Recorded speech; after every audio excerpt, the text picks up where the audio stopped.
que laisseras-tu sur ton passage? Tu as certainement l'impression, et tu vas dire, que laisserai-je sur mon passage? Oh, que laisseras-tu? C'est le futur, c'est bon. Demain, j'y penserai. Mais moi, je te dis aujourd'hui. En réalité, quand je te dis, que laisseras-tu sur ton passage? C'est que laisses-tu déjà aujourd'hui? Que laisses-tu aujourd'hui? Certains me diront, mais moi, je travaille pour le Seigneur. Je dirais, ok, gloire à Dieu. Mais encore. Oui, mais moi, j'aide mes parents. Ok, gloire à Dieu. Mais encore. Il y a quelque chose que tu ne laisses pas. Pourquoi? Parce que tu ne t'es pas rendu compte que tu vis déjà et tu marches déjà avec un dysfonctionnement, un désordre, un manque d'organisation, un trouble. En quelque sorte, il te manque une chose très essentielle. Et comme je l'ai dit, je vais aller directement droit au but. Ce que tu dois laisser sur ton passage, c'est la paix. La paix. Plusieurs m'ont dit, oui, on veut des réponses. On veut des réponses. Que laisserai-je sur mon passage? Oui, c'est Jésus, c'est sûr, c'est clair, elle va nous parler de Jésus. Non, en fait, je suis venue vous parler de la paix que l'on retrouve dans le Seigneur. Alléluia. Je suis venue vous dire que la paix n'est que dans le Seigneur. Qu'a dit Jésus aux disciples? Je vous donne ma paix. Je vous donne ma paix. En tant que chrétien, et même si tu ne l'es pas, sache que lorsque tu le seras, parce que j'ai foi qu'aujourd'hui tu le seras, lorsque tu le seras, tu devras être imitateur de Christ. Et si Christ a laissé la paix dans ce monde, parce que son Père est un Dieu de paix, et non un Dieu de désordre, vous comprendrez que nous aussi en tant que chrétiens, nous devons en fait laisser la paix. Donc c'est vrai, tu œuvres pour le Seigneur, c'est vrai, tu bénis les autres par ce que tu fais. Mais j'aimerais te dire, es-tu en paix réellement avec toi-même? Es-tu en paix avec ton Église? Es-tu en paix avec les autres? Et surtout, es-tu en paix avec Dieu? Es-tu en paix avec Dieu? Celui qui est en paix avec Dieu, c'est celui qui a compris que je lui laisse tout. Je suis d'accord avec tout ce qu'il veut et je me soumets complètement. Celui qui a compris et qui laisse la paix sur son chemin, c'est celui qui a compris qu'en fait, il me faut juste la présence de Dieu. Pourquoi sa présence? Parce que lorsque sa présence est là, sa gloire est là. Et sa présence est liée à ce petit oui, je dirais même ce grand oui que dit Jésus. Oui, je serai avec elle. Oui, je serai avec elle parce que je suis d'accord. Elle a compris que c'est moi et moi seul qui dois avoir toute la place. Dysfonctionnement. Aujourd'hui, on n'est pas spécialement en paix avec nous-mêmes. On n'est pas spécialement en paix avec les autres. On n'est pas spécialement en paix avec l'Église. D'ailleurs, je sais que tu penses à quelque chose là quand je te dis ces mots. On n'est pas spécialement en paix avec un membre de nos familles. Pourquoi? Parce qu'il y a un désordre, un dysfonctionnement qui est entré comment? Je vais aller droit au but. Vous croyez réellement qu'en tant que chrétiens, croyons-nous réellement qu'en tant que chrétiens, nous serons en paix avec Satan? Dites-moi, croyez-vous réellement qu'en tant que chrétiens, nous serons en paix avec Satan? Satan est un menteur et un rebelle. De la même manière que tu tends, tant bien que mal, à avoir les deux pieds dans le Seigneur, sache que lui, il fait tout. Je dis bien tout. Pour détruire ta paix. Tout. Pour dérober cette paix. Tout. Pour égorger ta voix. Tu sais, cette voix qui te permet de parler à Dieu, de dialoguer avec Dieu. Parce qu'en fait, la paix, c'est quoi? La paix, c'est l'entente amicale que l'on a avec le Seigneur. L'entente amicale, la sérénité, le calme, la paix. Je suis à l'aise dans ma vie parce que j'ai le Seigneur et je sais qu'il est pour moi. Alors, qu'est-ce que je démontre? Qu'est-ce que je fais? Je dialogue avec lui. Je deviens intime avec lui. Je le rejoins dans toutes ses voies. Mais Satan, qu'est-ce qu'il vient faire? Fermer, t'égorger pour que tu ne puisses plus parler à Dieu. Et que toi aussi, tu puisses vivre une vie de désordre, désordre, désordre. Et tu peux me dire aujourd'hui que non, moi tout va bien. Mais je te dirai, dans les études, est-ce que ça va? Nous connaissons tous la procrastination, le fait de reporter chaque fois au lendemain. Tu me diras, mais non, moi en fait, dans ma vie chrétienne tout va. Je te dirai, ta cousine à qui tu ne parles plus, ta sœur à qui tu ne parles plus, tes parents avec qui il y a un désaccord. Crois-tu réellement que si tu n'es pas en paix avec toi-même, et encore moins avec Dieu, étant donné qu'il dit honorez vos parents, crois-tu que tu peux dire que moi, je laisse ma paix, je laisse la paix sur mon chemin? Il nous faut laisser la paix sur nos voies. Alléluia. Nous allons ouvrir nos Bibles ensemble et nous allons lire dans le livre de Jonas.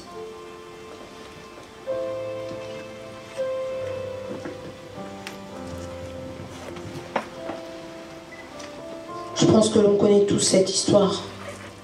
La plupart d'entre nous connaissent cette histoire.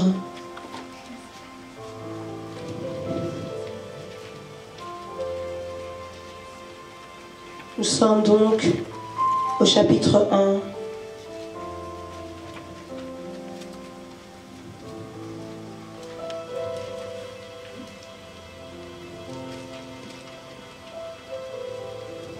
La parole de l'Éternel fut adressée à Jonas, fils d'Amittai, en ces mots.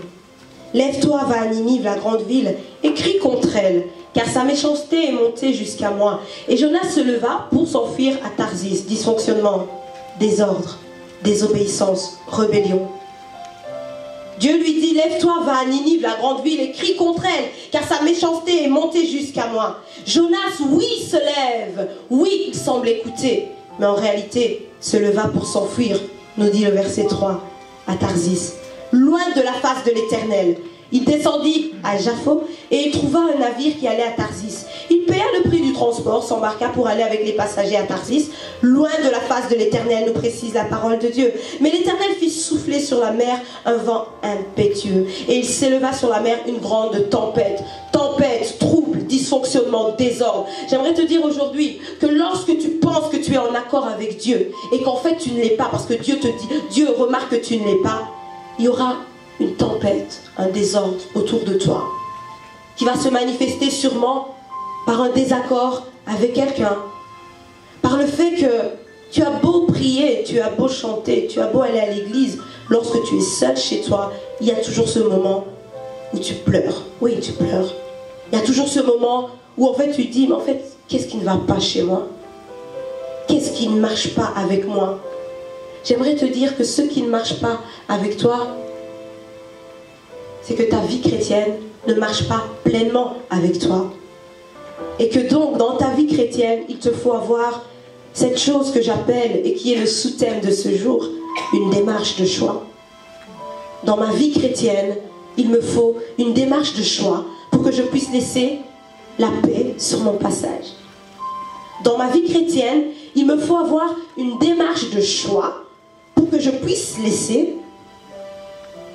une trace indélébile sur mon passage. Mais alors je me dis, qu'est-ce donc cette démarche de choix? C'est quoi cette démarche de choix? Et via qui pourrais-je avoir cette démarche de choix? Via qui pourrais-je trouver ce choix? Une qualité de vie excellente. Une qualité de vie que le monde ne peut trouver. Une démarche de choix. En réalité, tu es dans la vie chrétienne, ok? Et tu as une démarche de choix. Mais quelle est cette démarche? Je vais être très pratique avec vous. Et Dieu m'a donné cet exemple, le pardon, ok? Admettons que tu es en conflit avec un bien-aimé. Une démarche de choix serait que tu puisses le pardonner. Mais pas simplement lui. Te pardonner toi de lui avoir fait du mal, mais aussi regarder à Dieu à ce qu'il te pardonne. Et surtout, s'il arrive que cela se reproduise avec un autre frère, que tu aies de la constance. De la constance. Une démarche de choix implique de la constance. La constance, mais pourquoi? Être régulier, mais pourquoi? Parce qu'en fait, une fois que tu acceptes de demander pardon à quelqu'un, mais que tu n'acceptes pas pour une autre personne, en réalité, tu désobéis à Dieu. Et j'appelle cela manque de paix dans ta vie. J'appelle cela désordre. J'appelle cela trouble. J'appelle cela dysfonctionnement. Tu n'es pas bien avec Dieu parce que tu désobéis. Dis à ton voisin, n'aie pas peur. Dis à ton voisin, n'aie pas peur. Aujourd'hui, tu vas pardonner. Dis-le lui. Aujourd'hui, tu vas trouver la paix. Parce qu'en réalité, quelquefois, tu ne trouves pas la paix et tu te dis, mais en fait, qu'est-ce que je fais? Tu ne fais rien. C'est Satan qui fait. Oui, c'est Satan qui fait. Parce que lui, c'est le rebelle par excellence. Quelqu'un s'est déjà dit, il y a quelque chose que j'ai mal fait? Si tu es là et que tu t'es déjà dit ça, il y a quelque chose que j'ai mal fait, tu peux juste lever la main, secouer. Il y a quelque chose que tu as mal fait, pourquoi? Parce que tu as manqué d'humilité. Oh, tu as manqué d'humilité. Il avait fallu juste pardonner, oublier, accepter le pardon de l'autre. Mais tu as manqué d'humilité, c'était trop pour toi. Non, je ne pardonnerai pas. Cette fois-ci, c'en est trop. Cette fois-ci, elle verra, il verra. D'accord, mais qu'est-ce que Dieu en pense? Il résiste aux orgueilleux. Il fait grâce aux humbles. Et tant que cela dépend de toi, la Bible nous incite à être en paix avec tous. Imitateur de Christ, toi qui es là en ce lieu aujourd'hui, j'aimerais te dire, imite-tu Christ? Christ a dit, je vous donne ma paix, n'ayez plus peur. Je vous donne ma paix, une paix que le monde ne peut donner. Mais vous, en tant que chrétien, vous avez cette paix. Vous avez cette constance, vous avez cette humilité, ok? Mais surtout, vous avez cette obéissance. Obéir aux voies de Dieu. S'il faut que je pardonne, je pardonne. S'il faut que sur mon chemin, je puisse arrêter de m'imaginer être la plus supérieure, j'arrête un instant, je me laisse briser. Je revais où? L'outil par excellence qui est la parole de Dieu. Et je vois si je suis en accord avec la parole de Dieu. Suis-je en accord avec le Saint-Esprit? Est-ce que réellement le Saint-Esprit est d'accord avec ce fait que je ne pardonne pas? Est-ce que réellement le Saint-Esprit est d'accord que je puisse reporter ce que je pourrais faire pour Dieu? Jonas, allez, vas-y, va à Ninive. Non. Oui, Seigneur, je me lève, mais je vais à Tarsis. Obéissance. Ma fille, mon fils, tu as déjà entendu parler de Jésus. Et une fois, tu as vraiment eu à cœur vraiment de t'accrocher au Seigneur. Mais après, tu as dit non, Seigneur, loin de ta face, loin de ta face. Mais je dis reviens, reviens. Parce que si tu ne reviens pas, tu ne pourras pas laisser quelque chose d'excellent sur ton chemin. C'est-à-dire la paix tout simplement. Et cette paix, c'est même pas spécialement que ça doit commencer par les autres. Ça doit commencer par toi et Dieu. Mais pour que ça commence par toi et Dieu, comment veux-tu si tu n'as pas cette vie d'intimité? Comment veux-tu que la paix commence entre toi et Dieu si tu n'as pas cette vie d'intimité? Qu'ai-je dit tout à l'heure? La paix, un dialogue. Être intime avec Dieu, pouvoir lui parler, pouvoir lui communiquer tes peurs, justement. Lui communiquer tes craintes, lui communiquer tes doutes, lui dire Seigneur aujourd'hui ça va pas, mais je suis transparent avec toi et je te le dis Seigneur, parce que j'ai besoin de toi, je veux me mettre en accord avec toi pour me soumettre complètement à toi. Intimité, avons-nous cette vie d'intimité avec le Seigneur? Connaissons-nous Dieu? Nous devons connaître Dieu dans la sagesse de Dieu. Non, tu ne comprends pas. Je dis qu'il faut connaître Dieu dans la sagesse de Dieu. Si la sagesse de Dieu te demande de pardonner, pardonne, car en fait, c'est toi que tu libères. Que laisser sur son passage, on a l'impression que des fois, c'est une contrainte de devoir porter Jésus, porter Jésus. Et connais-tu la contrainte des autres? Porter le poids du passé, porter le poids du passé, porter le poids du passé. Et toi, tu as cette possibilité d'avancer avec Jésus. Mais tu refuses constamment. Tu refuses constamment. Tu ne veux pas vivre quoi? Tu ne veux pas mener des actions concrètes. Tu ne veux pas en réalité vivre des expériences avec le Saint-Esprit. C'est ce que tu refuses. Mais lorsque tu refuses de vivre les expériences avec le Saint-Esprit, en gros, tu fermes la porte à la paix. Et il y a trouble autour de toi. Moi, je ne connais pas ta vie, hein. Mais j'aimerais que tu regardes la situation qui est trouble dans ta vie. Et que tu comprennes quelque part, j'ai ma responsabilité. Quelque part, si je ne trouve pas la paix, ce n'est pas la faute de Dieu. Certainement, j'ai manqué de choix. J'ai manqué dans ma marche chrétienne d'une démarche de qualité, une démarche de choix. À savoir constance, humilité, obéissance, intimité, expérience. Je manque d'expérience avec le Saint-Esprit parce qu'il y a eu un moment où j'ai désobéi. Je manque de voir la main de Dieu dans ma vie parce qu'il y a un moment où j'ai été irrégulière. Je n'étais pas constante dans les voies de Dieu. Tantôt ça allait et après j'arrêtais. Tantôt ça allait, mais à la maison ça n'allait pas. Et je faisais rien pour arranger les choses. Je n'avais pas d'expérience avec le Saint-Esprit parce qu'en réalité je n'avais pas d'intimité. Je ne démontrais pas à Dieu que je l'aimais. Or quiconque l'aime garde les commandements de Dieu, n'est-ce pas? Si tu le crois, dis Amen. La marche chrétienne laisse des traces dans le monde. Elles sont indélébiles. Si et seulement si tu as une démarche de choix. Et cette démarche de choix, oh, mais par qui vient-elle? La démarche de choix vient par le Saint-Esprit, l'Esprit du Dieu Saint. Le Saint-Esprit, l'Esprit du Dieu Saint. C'est-à-dire que dans ce monde, il y a un Dieu qui n'est pas saint. Dans ce monde, il y a un Dieu qui n'est pas saint. Mais toi, quel est ton choix? Que veux-tu laisser sur ton passage? Que laisseras-tu sur ton passage dès demain? Que laisses-tu sur ton passage dès maintenant, dès aujourd'hui? Non mais pense un peu, voilà. Ici, il y a juste 2 secondes. Qu'est-ce que j'ai laissé derrière moi? Peut-être que tu dis, oh, j'étais là, j'étais assise, tranquille. Ok, mais il y a une pensée peut-être qui était venue. À un moment, tu as peut-être été distraite. Tu t'es peut-être dit, oh tiens, celle-là. Ah ah. Ça, le Saint-Esprit le sait. Alors je te dis, laisse la paix autour de toi. C'est très important. J'ai l'impression des fois que quand je parle de paix, on se dit, dans le Seigneur, on a la paix. Dans le Seigneur, il n'y a pas de trouble. C'est vrai que par rapport à quelqu'un qui est dans le monde, tu peux te dire, oui, moi j'ai la paix, j'ai tout. Mais j'aimerais te dire que dès lors que tu choisis la paix du Seigneur, il y a Satan qui voudra te combattre à chaque instant. Et lui aussi, quelquefois les tempêtes ne viennent pas simplement de Dieu. Et lui aussi va tenter de te détruire, de t'égorger comme je l'ai dit. Mais si tu n'utilises pas le dialogue, la transparence avec Dieu, si tu n'essaies pas d'être intime avec Dieu, si tu n'essaies pas de faire un pas de plus, un pas de foi, cette démarche de choix, tu resteras au statu quo. Et peu à peu tu sombreras.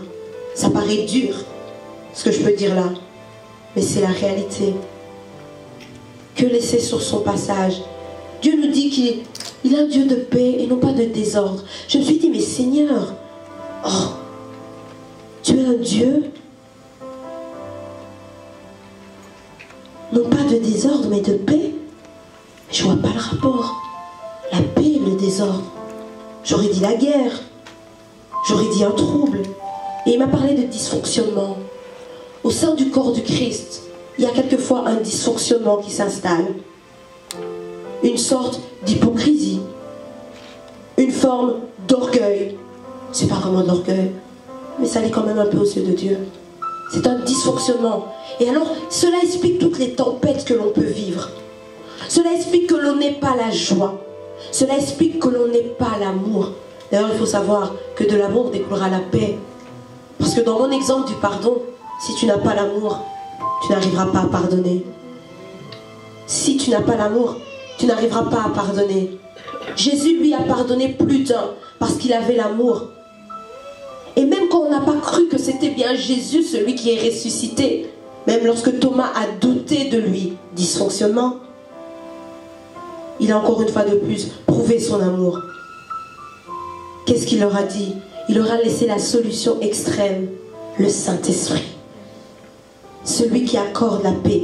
C'est via lui que tu acquiers cette démarche de choix. C'est via le Saint-Esprit. Et on aura beau te dire, mais en fait, elle est trop régulière dans ce qu'elle fait. Elle va trop à l'église.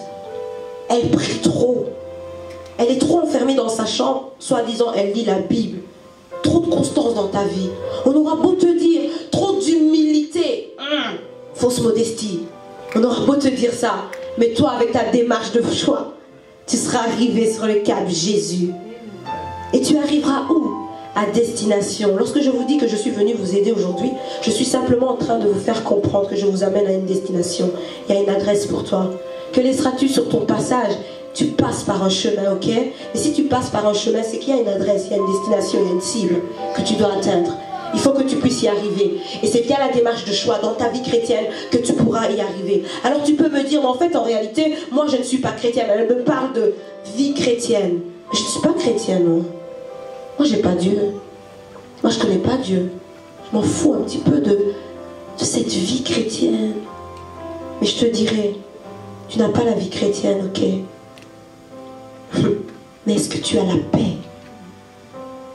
Est-ce que tu as la paix? Ok, je passe outre la vie chrétienne, mais est-ce que tu as la paix? Juste la paix. Si tu me dis que pas complètement, je te dis en fait, tu n'as pas la paix, ok? Je te présente la personne qui donne la paix, le Dieu de paix. Le Dieu de paix, dis amen si tu le crois. Le Dieu de paix. Et je pense que le Dieu de paix est là et qu'il te visite en ces instants. Je dis qu'il te visite en ces instants pour te toucher en plein cœur. Moi, j'ai donné l'exemple du pardon parce que le Seigneur m'avait mis à cœur le pardon. Mais il y a peut-être une vérité, une réalité que tu vis. Par rapport à ta réalité, par rapport à ton cas, pense au choix. Constance, humilité, obéissance, intimité, expérience. Si tu ne retrouves pas cela, tu es déjà hors du choix. Donc, ne t'étonne pas de vivre ce petit désordre, ce dysfonctionnement. Mais à part ça, j'ai un Dieu qui peut changer toutes choses, ok? J'ai un Dieu qui est capable de te délivrer, ok? Regarde ta vie, j'aimerais juste que tu regardes tout le chemin que tu as parcouru depuis ta naissance jusqu'à ce jour, ok? Et depuis ce jour et au-delà, pense à ce que tu feras, à ce que tu laisseras derrière toi.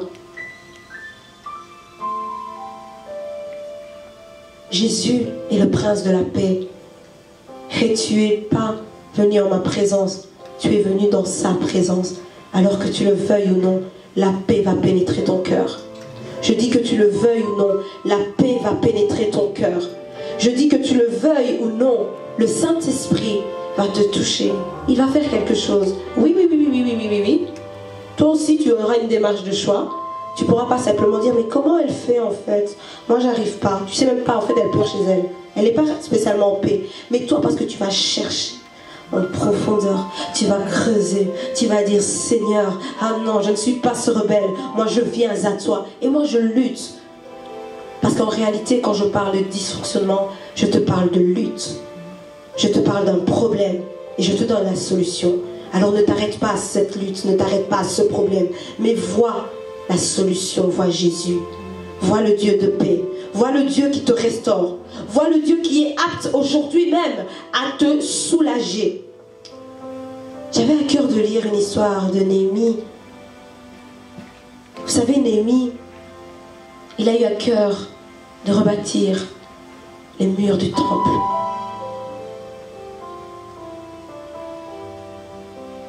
Il a essayé, tant bien que mal. Et il y est parvenu malgré les combats. Mais il y a quelque chose d'intéressant dans son histoire. C'est qu'avant qu'il puisse prendre cette initiative, il s'est mis d'accord avec le roi chez qui il travaillait, ok?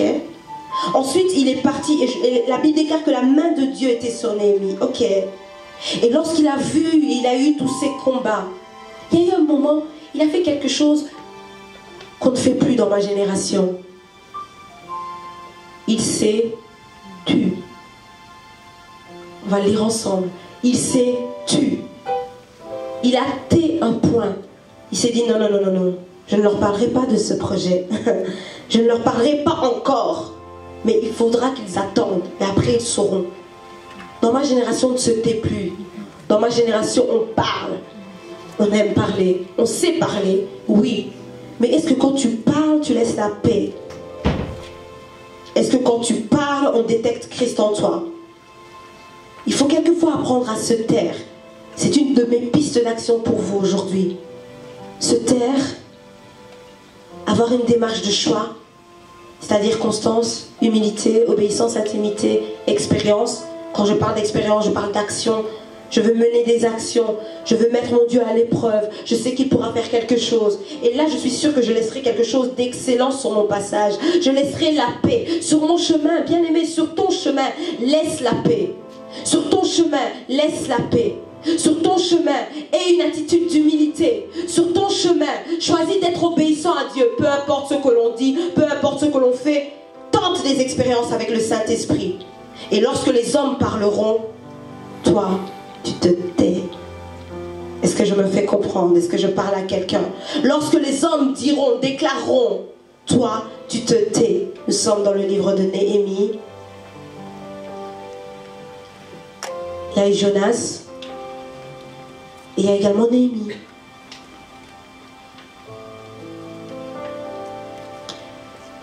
Parole de Néhémie, fils de Hakalia, au mois de Kislev, la 20e année, comme j'étais à Suse, dans la capitale. C'est ainsi que nous sommes au chapitre 1, à partir du verset 1. Anani, l'un de mes frères, et quelques hommes arrivèrent de Juda. Je les questionnais au sujet des Juifs réchappés qui étaient restés de la captivité et au sujet de Jérusalem. Ils me répondirent, ceux qui sont restés de la captivité sont là dans la province au comble du malheur et de l'opprobre. Les murailles de Jérusalem sont en ruine. Oh, il avait à cœur le projet de Dieu. Les murailles de Jérusalem sont en ruine et ses portes sont consumées par le feu. Lorsque j'entendis ces choses, je m'assis, je pleurais, bien-aimé, manque de paix. Parce que le projet de Dieu n'est pas abouti, manque de paix. Néhémie manquait de la paix. Alors qu'est-ce qu'il fait? Il s'est assis et il a pleuré. Manque de paix, dysfonctionnement, trouble. Les murailles de Jérusalem sont en ruine. C'était le projet de Dieu de pouvoir rebâtir. Et lui, il avait à cœur ce projet. On dit de lui qu'il dit une chose et il accomplit. Tout ce qu'il a dit dans ta vie, est-ce déjà accompli? Tout ce qu'il a dit dans ta vie, est-ce déjà accompli? J'aimerais te dire qu'il a dit qu'il t'aime. En as-tu déjà conscience? Je ne vous demande pas des choses extraordinaires. Je vous parle juste de son amour. Il te dit qu'il t'aime. En as-tu déjà conscience? Est-ce accompli pour toi? L'amour de Dieu. Si c'est accompli pour toi, pourquoi ce dysfonctionnement? Nous sommes au verset 4. Lorsque j'entendis ces choses, je m'assis, je pleurais, je fus plusieurs jours dans la désolation. Je jeûnais, je priais devant le Dieu des cieux. Dialogue. Il ne s'est pas arrêté à ce dysfonctionnement. Il a recherché l'intimité avec Dieu. Je jeûnais et je priais devant le Dieu des cieux. Bien-aimé, sois attentif, ce sont les clés que je suis en train de te donner. L'intimité avec Dieu, malgré la désolation, malgré le manque de paix. Cherche l'intimité avec Dieu. Et je dis, ô éternel Dieu des cieux, Dieu grand et redoutable, toi qui gardes ton alliance et qui fais miséricorde à ceux qui t'aiment et qui observent tes commandements. Toi qui gardes ton alliance. Il lui rappelle qu'en fait, Seigneur, j'ai une alliance de vie et de paix avec toi. Toi qui gardes ton alliance et qui fais miséricorde à ceux qui observent ta loi, à ceux qui observent tes commandements, en quelque sorte, à ceux qui sont obéissants, à ceux qui entrent dans la démarche de choix. Ok. Que ton oreille soit attentive et que tes yeux soient ouverts. Écoute la prière que ton serviteur t'adresse en ce moment. Jour et nuit pour tes serviteurs, les enfants d'Israël, en confessant les péchés des enfants d'Israël, nos péchés contre toi. Car moi et la maison de mon père, nous avons péché. Chose très excellente. Il n'est pas en paix. Mais les autres aussi ne sont pas en paix. Et qu'est-ce qu'il fait? Il essaie de rétablir le contact. Pour lui et pour les autres. Est-ce que vous l'avez remarqué? Verset 6. Que ton oreille soit attentive et que tes yeux soient ouverts. Écoute la prière que ton serviteur t'adresse en ce moment. Jour et nuit pour tes serviteurs, les enfants d'Israël. En confessant les péchés des enfants d'Israël. Nos péchés, ils s'incluent. Il y a un manque de paix en Israël actuellement, Seigneur. Mais non, il n'y a pas simplement un manque de paix à cause d'eux, mais à cause de nos péchés contre toi. Car moi, et pas simplement les autres, et pas simplement celle qui m'a fait du mal, et pas simplement toi, Seigneur, mais c'est surtout moi et la maison de mon Père. Nous avons péché.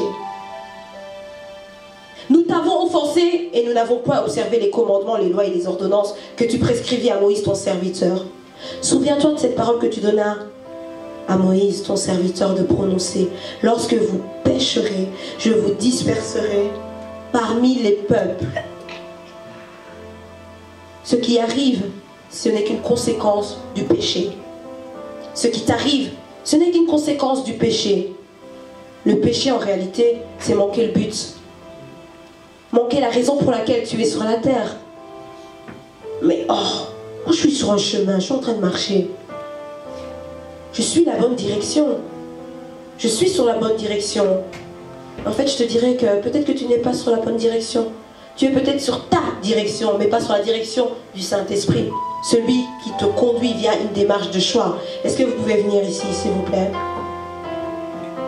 Admettons, et je pense que c'est le cas aujourd'hui. Le Saint-Esprit parle au travers de ma vie, d'accord? J'aimerais que par ordre, vous puissiez vous mettre derrière moi. Aujourd'hui, quelqu'un est Constance, mais quelqu'un, il lui manque l'intimité, d'accord? Aujourd'hui, quelqu'un a l'expérience, mais il lui manque, allez, l'humilité. Tu as peut-être des expériences avec le Saint-Esprit, mais il te manque un peu d'humilité, ok? Ce qui va se passer, c'est que lorsque je semble croire que je marche avec le Saint-Esprit et que je ne le fais pas, nous allons nous disperser, ok? Tu as peut-être la constance, mais je te dis qu'il te manque peut-être l'obéissance. Tu as peut-être l'obéissance, mais peut-être qu'il te manque l'intimité. Ok? Je suis là pour vous aider. Je suis le Saint-Esprit, je suis là pour vous aider, ok? Nous marchons, nous nous dispersons, ok? Moi, qui est la solution pour toi, tu ne me suis pas. Tu es éparse. Et du coup, c'est normal que tu vives ce dysfonctionnement. Tu es éloigné. Mais encore, ils sont gentils, ils se sont remis. Mais maintenant, suivez-moi. Tu pensais suivre ta direction. Et en fait, tu te rends compte que non. La direction, c'est le Saint-Esprit. Et du coup, constance est là. Humilité est là. Obéissance est là. Intimité est là. Expérience est là. Marchons ensemble. Je t'emmène dans une direction. Je t'emmène vers Dieu. Je t'emmène vers le Dieu de paix. Je t'emmène vers lui. Allons-y. Allons-y. Et nous marchons ensemble. Et nous allons marcher ensemble et nous allons réussir. Symbiose. Je suis avec le Saint-Esprit. Je me marie à Je maintiens, je voulais dire, je maintiens. Oh, je maintiens ma démarche de choix. Je maintiens ma décision. Prise de décision, prise de risque. Le risque, c'est que Satan s'en prenne à toi. Mais ça, tu le sais. Et ça ne te fera rien. Et du coup, tu marcheras encore avec plus de foi et d'assurance. Alléluia. Amen. Souviens-toi de cette parole que tu donnas ordre à Moïse, donc nous sommes au verset 8, ton serviteur de prononcer. Lorsque vous pécherez, je vous disperserai parmi les peuples. Dispersion, trouble. Mais si vous revenez à moi, et si vous observez mes commandements et les mettez en pratique, alors quand vous serez exilés à l'extrémité du ciel, même quand tu seras dans une direction totalement opposée à celle du Saint-Esprit, mais que tu reviens, je vous rassemblerai et je vous ramènerai dans le lieu que j'ai choisi pour y faire résider mon nom. Il y a un lieu que Dieu a choisi pour toi, en particulier. Mais suis-tu déjà la direction qu'il veut? Ils sont tes serviteurs et ton peuple. Il intercède. Que tu as racheté par ta grande puissance et ta main forte. Ah Seigneur, que ton oreille soit attentive à la prière de ton serviteur, à la prière de tes serviteurs qui veulent craindre ton nom. Donne aujourd'hui du succès à ton serviteur et fais-lui trouver grâce devant cet homme. J'étais à l'oreille chanson du roi. Et quand le roi a remarqué sa tristesse, il lui a expliqué la situation. En fait, ce qui se passe, c'est que là-bas, je ne peux pas être tranquille, moi, dans ma vie. Non, non, je ne peux pas être tranquille. Là-bas, ils ne sont pas en paix. En gros, là-bas, ils n'ont pas Jésus. Comment pourrais-je être tranquille? Ils n'ont pas Jésus. Moi, c'est vrai, je manquais aussi de cette paix, mais j'ai parlé à Dieu. J'ai retrouvé cette intimité. Et maintenant, j'ai cette conviction. J'ai cette démarche de foi. J'ai cette conviction. Mais là-bas, ils sont en train de souffrir. Et dans les chapitres qui suivent, vous remarquerez qu'il ira. Il ira, ok. Mais avant de faire pour le bien de ce peuple, de reconstruire toute chose, il se taira. Se taire. Se taire. Ne pas ouvrir la bouche inutilement. Pourquoi est-ce important de se taire? Parce que lorsque tu te tais,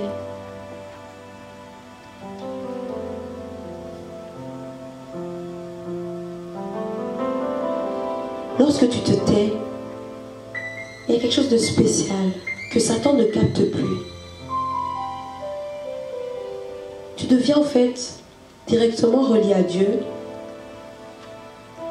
Et le silence qu'il y a, Satan croit se dire, oh, est-ce qu'elle parle toujours à Dieu? Est-ce qu'elle lui prie toujours? Qu'est-ce qui se passe dans sa vie? Est-ce qu'en fait, elle m'a pardonné? En fait, elle a trouvé la paix, elle. Moi, je suis toujours dans mon mal. En fait, elle a peut-être trouvé la paix, elle. On s'était disputé hier, mais elle ne dit plus rien. Ah, peut-être elle a retrouvé l'équilibre que moi j'ai perdu. On ne sait plus ce qui se passe. Et ce n'est plus toi qui es dispersé. Mais c'est tes ennemis qui sont dispersés. C'est Satan qui est dispersé. C'est Satan qui est troublé. Lui, nous on connaît déjà le sort de Satan, on est d'accord? La mort, j'ai envie de vous dire le trouble, le dysfonctionnement par excellence, la mort, ok? Mais à partir du moment où tu es résolu dans ta démarche de choix, à partir du moment où tu comprends que le Saint-Esprit est le seul guide parfait, et que tu sais te taire,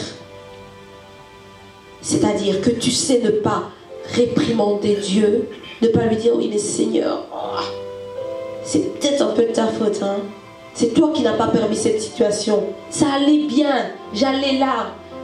Dernièrement, j'avais un entretien d'embauche et ça s'est très bien passé. Très bien passé, j'étais convaincue, c'est bon, c'est pour moi. Et puis j'attendais la réponse et j'ai eu un autre entretien. Donc j'ai eu l'écrit, puis j'ai eu l'oral. Et quand j'ai eu l'oral, je suis arrivée, je me suis présentée. Voilà, il y avait les échevins qui étaient là, etc. Je me suis présentée, etc. Et puis on a été très intéressés par mon profil. Mais lorsque j'ai reçu la réponse, c'était non, désolé. Quelqu'un d'autre correspondait mieux. J'ai lu ça, j'ai versé une larme. Et puis j'ai fait quoi? J'ai prié. J'ai dit Seigneur, je te dis merci Seigneur, parce que si ça ne s'est pas fait, c'est que tu ne voulais pas. Mais était-ce correct? Si ça ne s'est pas fait, c'est parce que tu ne voulais pas. N'était-ce pas un trouble? J'aimerais dire à quelqu'un aujourd'hui, revendique ta paix. N'était-ce pas un trouble? J'aimerais te dire, revendique ta paix. Moi je me suis dit oui, moi ma volonté c'était ce job. J'ai pas eu ce job, donc c'est le Seigneur qui ne voulait pas au départ. C'était peut-être pas la volonté du Seigneur, c'était peut-être que ta volonté. Alors, revendique la paix. C'est-à-dire que là où Satan peut venir mettre un trouble, toi revendique ta paix, revendique le salut des âmes, revendique cela. C'est à toi. C'est ton héritage. Dieu aurait été ne veut que notre paix parce qu'il est paix et qu'il nous a créés à son image. Mais quand on perd cela en tête, quand on se dit, voilà, les troubles dans ma vie, c'est normal, Seigneur, tu as permis. Seigneur, ah Jésus, aujourd'hui tu as encore permis. Amen. Éternel Dieu des armées, alléluia. Non. Revendique ta paix. Il y a un moment où tu dois comprendre que c'est un dysfonctionnement. Quelque chose ne fonctionne pas. La nature n'est pas avec toi. Il y a la tempête. Jonas, il y a la tempête. Je te dis aujourd'hui qu'il y a la tempête. Pourquoi? Tu as désobéi. Il y a quelque chose de mal que tu as fait. Et tu ne sembles pas le comprendre. Mais j'aimerais te dire aujourd'hui, prends conscience, revendique ta paix. Prends conscience, revendique ta paix. La paix, tu as le droit de l'avoir pour toi, pour les autres. Et surtout, envers Dieu. Que laisserai-je sur mon passage? La paix. La paix du Seigneur à tout le monde. Un jour tu vas mourir. Et peut-être, je ne te le souhaite pas. En tout cas, tu ne sais pas quand ce sera. Mais si tu ne prends pas le temps de revendiquer ta paix, si tu ne mets pas tout en œuvre pour trouver la paix, qu'est-ce que les hommes vont dire de toi? On va se mettre debout ensemble. Parce que j'aimerais que quelqu'un revendique. Revendique que la paix, tu as le droit de l'avoir. La paix, c'est pour les enfants de Dieu. La paix, en réalité, nous vient de Jésus. Il nous a donné la paix, non pas pour que nous puissions parler inutilement, mais il nous a donné la paix pour que nous puissions tout simplement bénéficier de qui il est. Il y en a marre, il y en a marre de laisser le désordre autour de nous. Il y en a marre de vivre dans le désordre. Aujourd'hui, nous voulons vivre dans la paix. Aujourd'hui, nous voulons vivre dans la paix, car de la paix découle l'abondance. Oh, la Bible nous dit, recherchez premièrement le royaume des cieux, et le reste viendra. Le reste viendra. Quel est ce reste? Quel est ce reste? Justice, paix, justice, paix, justice, paix. C'est pour toi, mon frère, ma soeur. Élève ta voix et crois-le que tu reçois ta paix. Seigneur, je viens te prier pour cette assemblée. Je viens te prier, Seigneur. Seigneur Jésus, pour ces enfants. Père de gloire, ils ont besoin de paix. Ils ont besoin de restauration. Ils ont besoin